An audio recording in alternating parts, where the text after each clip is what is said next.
आज की वीडियो में हम चर्चा करेंगे म्यूचुअल फंड के एक इम्पॉर्टेंट सेगमेंट के बारे में जिसको मल्टी एसेट एलोकेशन फंड कहते हैं। मल्टी एसेट एलोकेशन फंड के बारे में बहुत सारी भ्रांतियां हैं। आज सारी भ्रांतियों को दूर कर इसको ठीक से समझने की कोशिश करते हैं। मैं डीएम झा, आप देख रहे हैं स्टोन टैक्सफिन चैनल। तो सबसे पहले बात करते हैं कि मल्टी एलोकेशन फंड्स के रेस्ट्रिक्शंस क्या हैं। सेबी के डेफिनेशन के हिसाब से यदि किसी एएमसी को अपने फंड को ट्रीट करवाना है मल्टी एसेट एलोकेशन फंड के लिए, तो उसके लिए ज़रूरी है कि जो भी पोर्टफोलियो है उसका एलोकेशन कम से कम वो 3 एसेट में करें।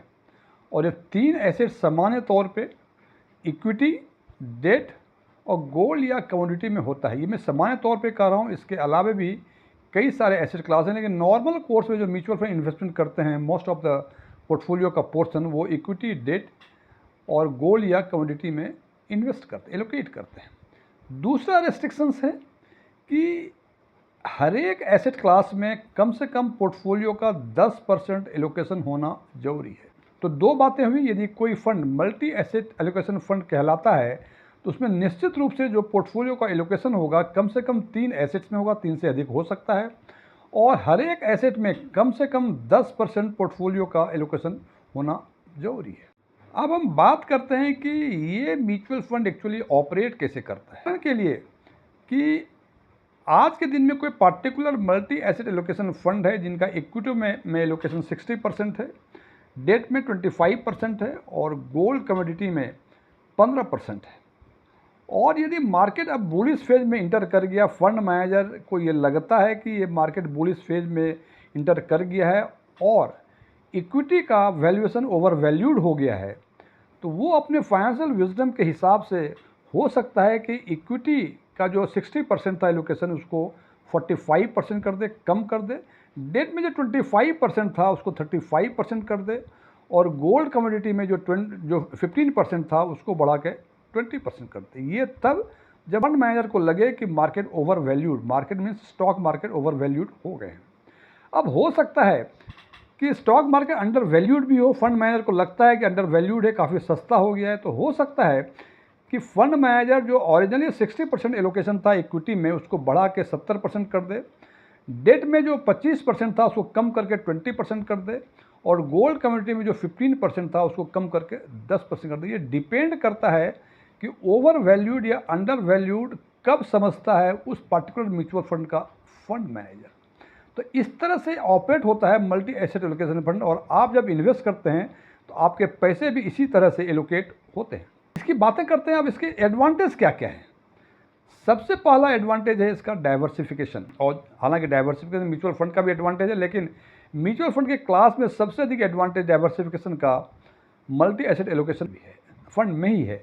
इसको भी हम एक उदाहरण से समझते हैं कि आपने 10 लाख रुपए इन्वेस्ट किए आज के दिन में, और आज के दिन में जो इक्विटी का एलोकेशन है वो 60% है, डेट का 25% है, गोल्ड कमोडिटी का 15% है, और इस हिसाब से 10 लाख में से 6 लाख रुपए आपके इक्विटी में एलोकेट हो गए, 2.5 लाख रुपए डेट में हो गए और गोल्ड में 1,50,000 एलोकेट हो गए।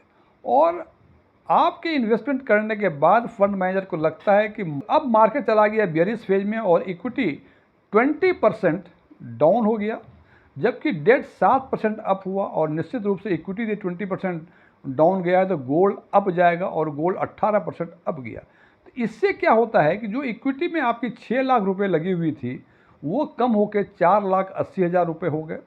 डेट में जो 2,50,000 आपका एलोकेशन हुआ था 7% बढ़ के 2,68,000 हो गए, और गोल्ड में जो आपका एलोकेशन 1,50,000 था वो बढ़ के 1,70,000 रुपये हो गए, और टोटल कॉर्पस जो हुए वो हो गए 9,25,000 रुपये।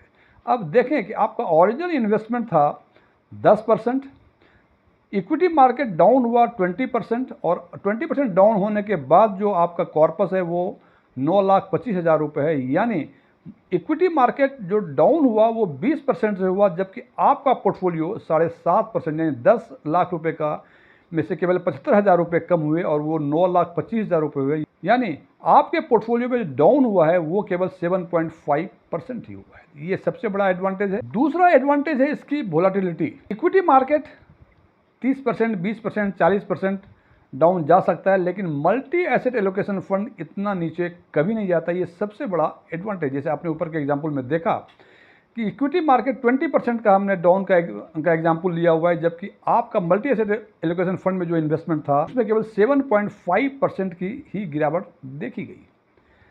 तीसरा एडवांटेज है इसका ऑटोमेटिक रीबैलेंसिंग।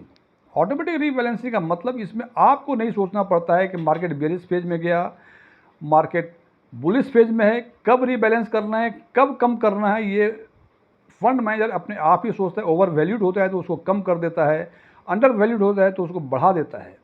इसमें आपको दिमाग लगाने की जरूरत नहीं है। आपका फंड मैनेजर आपके बिहाफ में आपके पोर्टफोलियो को रीबैलेंस ऑटोमेटिक करता रहेगा। अब बात करते हैं इसके डिसएडवांटेज की। क्या क्या इसके नुकसान है। सबसे बड़ा नुकसान है कि यदि मार्केट लंबे समय तक बुलिश फेज में रहा, यानी बुल मार्केट रहा, तो मल्टी एसेट एलोकेशन फंड का रिटर्न कम होता है। उदाहरण के लिए जैसे बताया कि 10 लाख का इन्वेस्टमेंट था आपका, 6 लाख इक्विटी में, डेट में 2.5 लाख, गोल्ड में 1.5 लाख यानी 1.5 लाख रुपए, और स्टॉक मार्केट 20% बढ़ा, तो इक्विटी 6 लाख से बढ़ के 7,20,000 हो गए, और डेट में कोई परिवर्तन नहीं हुआ, और गोल्ड जो है वो नीचे चला गया 18%, ये कम होके 1,35,000 रुपये हो गए। तो यहाँ देखा आपने टोटल जो कॉर्पस बनता है 10 लाख से बढ़ के 11,05,000 रुपये हो गई है। इसका मतलब कि जो मल्टी एसेट एलोकेशन फंड का जो रिटर्न आया वो 10.5% हुआ, जबकि इक्विटी मार्केट जो है 20% अपवार्ड मूवमेंट में था। तो यदि आप इक्विटी में इन्वेस्ट करते तो ये आपको 20% का रिटर्न देता, लेकिन चूंकि आपने मल्टी एसेट एलोकेशन फंड में आपने इन्वेस्ट किया हुआ है, तो यहाँ आपको केवल 10.5% का ही रिटर्न मिल। यह एक डिसएडवांटेज है मल्टी एसेट एलोकेशन फंड का।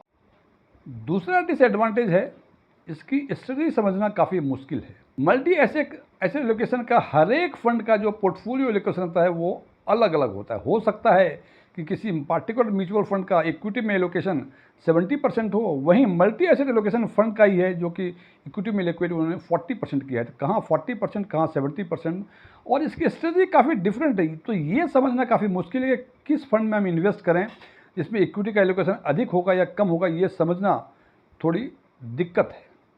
और तीसरा सबसे बड़ा टैक्स एडवांटेज, इसके टैक्सेशन के बारे में बहुत सारे कन्फ्यूजन्स हैं। ये सबसे अधिक मुश्किल है। हालांकि ये मैं बता दूं कि मल्टी एसेट एलोकेशन फंड में जो टैक्सेशन डिसाइड होता है वो average equity allocation over financial year के बेसिस पे डिसाइड होता है। जैसा कि आप जानते हैं कि यदि 65% या उससे अधिक का इक्विटी में एलोकेशन होता है तो उसका treatment equity oriented mutual fund की तरह होता है, और यदि 65% से कम होता है इक्विटी का एलोकेशन तो वो डेट की तरह ट्रीट होता है।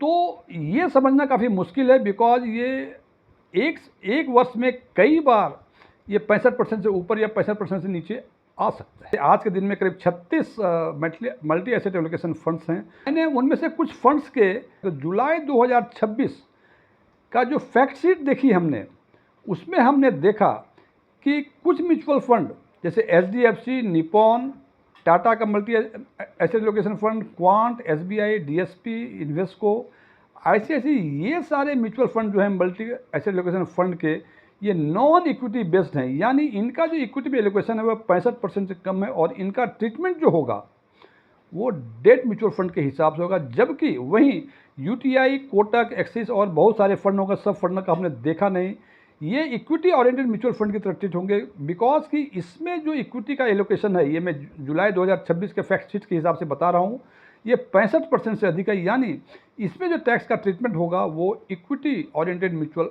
फंड की तरह होगा। अब आखिरी पॉइंट कि आखिर ये इस टाइप के म्यूचुअल फंड किस तरह के इन्वेस्टर्स के लिए बेहतर हैं। तो फ्रेंड्स, ये बेहतर उन लोगों के लिए हैं जो बिगिनर्स हैं म्यूचुअल फंड में, जिनको म्यूचुअल फंड के बारे में बहुत अधिक आइडिया नहीं है। उन लोगों के लिए भी हैं जो रिटायरीज हैं, जो मॉडरेट रिस्क लेना चाहते हैं। ये उन लोगों के लिए भी हैं जिनका टाइम होरिजन 3, 4, 5, 6 साल के आसपास हो, 6 साल से अधिक ना हो। यदि 6 साल से अधिक होगा तो बेहतर है वो इक्विटी फंड में इन्वेस्ट करें, लेकिन जिनका टाइम होरिजन मीडियम टर्म का है उनके लिए मल्टी एसेट एलोकेशन फंड बेहतर माने जाते हैं। फ्रेंड्स, तो ये ध्यान रखें कि यदि मल्टी एसेट एलोकेशन फंड में आप इन्वेस्ट करना चाहते हैं तो इन्वेस्ट करने के पहले उनका KIM यानी की इन्फॉर्मेशन मेमोरेंडम या SID यानी स्कीम इन्फॉर्मेशन डॉक्यूमेंट को पढ़ लें और देख लें कि उनका टैक्सेशन के बारे में क्या लिखा है। और सामान्य तौर पर यह देखा जाता है कि जो उन्होंने KIM या SID में लिखा है कि भाई इक्विटी ओरिएंटेड म्यूचुअल फंड की तरह ट्रीट होगा या डेट म्यूचुअल फंड की तरह, तो फंड मैनेजर कोशिश करते हैं कि वो जो पैरामीटर है 65% या उससे अधिक या 65% से कम, इस पैरामीटर को क्रॉस ना करें यानी ब्रीच ना करें। सामान्य तौर पर ऐसा होता है, लेकिन ये होना कोई ज़रूरी नहीं है। फ्रेंड्स, ये वीडियो क्लोज करने के पहले मैं कुछ डिस्क्लेमर देना चाहता हूँ कि मैं कोई म्यूचुअल फंड एडवाइज़र या टैक्स कंसल्टेंट नहीं हूँ। मेरे पास MFI के कोई रजिस्ट्रेशन नंबर नहीं है, नहीं मैं CA हूँ, नहीं मैंने सेबी के कोई एग्ज़ाम इस कॉन्टेक्स्ट में पास किए हुए हैं। ओपन डोमेन में जो भी इंफॉर्मेशन अवेलेबल है उसके बेसिस पर मैं आम लोगों के लिए आम वीडियो बनाया करता हूँ। ये मेरे विचार थे। यदि आप मेरे विचारों से सहमत हैं तो कमेंट बॉक्स में एग्रीड लिखें, और यदि मेरे विचारों से आप सहमत नहीं हैं तो कमेंट बॉक्स में नॉट एग्रीड लिखें। यदि ये वीडियो आपको अच्छा लगे इसको लाइक करें, अपने फ्रेंड्स के साथ शेयर करें, कमेंट बॉक्स में यस लिखें, और यदि लगे कि इसमें ऐसी कोई जानकारी नहीं है जो पहले से आपको नहीं पता थी या यह वीडियो ही आपको पसंद ना आया हो, कमेंट बॉक्स में नो लिखें। Thank you.